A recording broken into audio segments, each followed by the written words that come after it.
इस वीडियो में हम समझ लेते हैं कि ईवीएम या वोटिंग मशीन में दर्ज वोटों की गिनती कैसे होती है।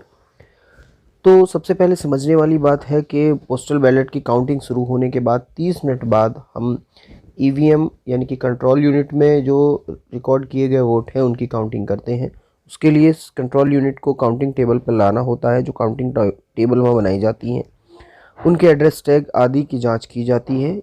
यदि यह निश्चय कर लिया जाता है कि ये उसी बूथ की सीयू है जिसकी काउंटिंग की जानी है, तो इसके टैग इत्यादि तोड़ने के बाद इसको ईवीएम जो कंट्रोल यूनिट है उसको बाहर निकाला जाता है।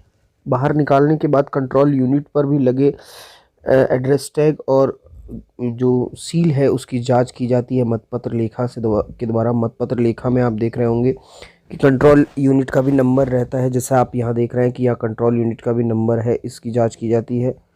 उसके बाद यहाँ जो दूसरे भाग में यहाँ रहता है, यहाँ आप देखोगे कि यहाँ AB सील का ब्यौरा रहता है, उसकी जांच की जाती है। जांच करने के बाद उसको ब्रेक कर लिया जाता है और यदि जांच के पश्चात कैरिंग के ये समझ रहे हैं उसको ब्रेक, यदि जांच में कोई भिन्नता पाई जाती है तो RO AROs को इन्फॉर्म किया जाता है। ये भी आप समझ लीजिए कि नियम 55 से के अंतर्गत ही कंट्रोल यूनिट की सील इत्यादि की जांच की जाती है। यदि कोई सील क्षतिग्रस्त पाई जाती है तो तुरंत रिपोर्ट RO को या ARO को की जाती है। मैच नहीं खाती है तो भी RO ARO को की जाती है। इसके पश्चात मतगणना प्रारंभ करने के लिए जो हमें कंट्रोल यूनिट मिलती है उसके रिजल्ट बटन को दबाया जाता है और रिजल्ट बटन को दबाने के बाद 17C के भाग ख में भरेंगे। जो काउंटिंग पर्यवेक्षक होते हैं वो उसमें डिटेल भरते हैं, हस्ताक्षर भी करते हैं उसमें। इसमें सबसे पहले उसको सील ब्रेक करने के बाद रिजल्ट का बटन दबाते हैं। रिजल्ट का बटन दबाने के बाद आप देख रहे हैं स्क्रीन पे, जैसे रिजल्ट का बटन दबा देने के बाद एक के बाद एक ये 6 डिस्प्ले प्रदर्शित होते हैं। पहला डिस्प्ले होता है पोल रिजल्ट, पोल डेट रहती है, जैसे डेमो है आपके सामने, यहाँ पोल डेट आती है। पोल डेट के बाद दूसरा कंप्यूटिंग रिजल्ट का आता है डिस्प्ले। फिर तीसरा आता है पोल स्टार्टिंग टाइम और पोल एंडिंग टाइम। उसके बाद आता है सीरियल नंबर, इसके बाद सीरियल नंबर आता है इसमें सीयू का। फिर नीचे कैंडिडेट जितने होते हैं वो आता है। फिर टोटल कितने वोट पोल हुए हैं, वहाँ कितने वोट डाले गए हैं, ये आता है।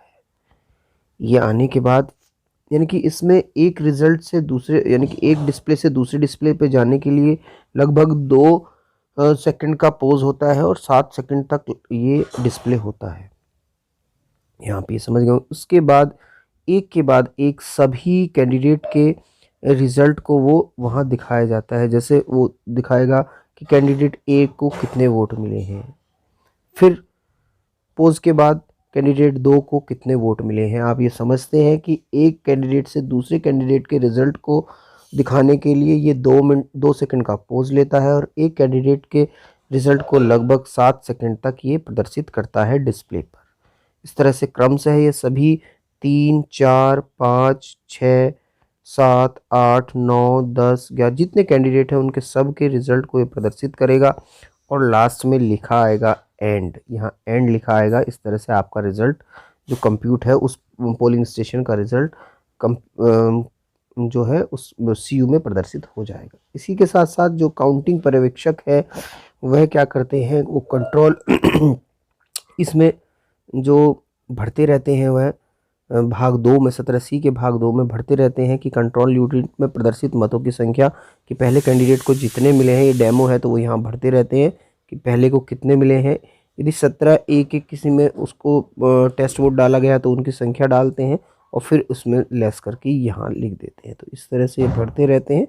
ये इस तरह से आपकी काउंटिंग होती है। इसमें एक चीज़ और समझने की है, काउंटिंग के समय सभी अभ्यर्थियों के जो काउंटिंग एजेंट होते हैं उनकी संतुष्टि के लिए जो कंट्रोल यूनिट का डिस्प्ले है वो उनकी साइड करते हुए प्रदर्शित करते हैं, जिससे वह उनकी संख्या नोट कर लें। इस तरह से काउंटिंग होती है। जो काउंटिंग है सीयू की काउंटिंग इस तरह से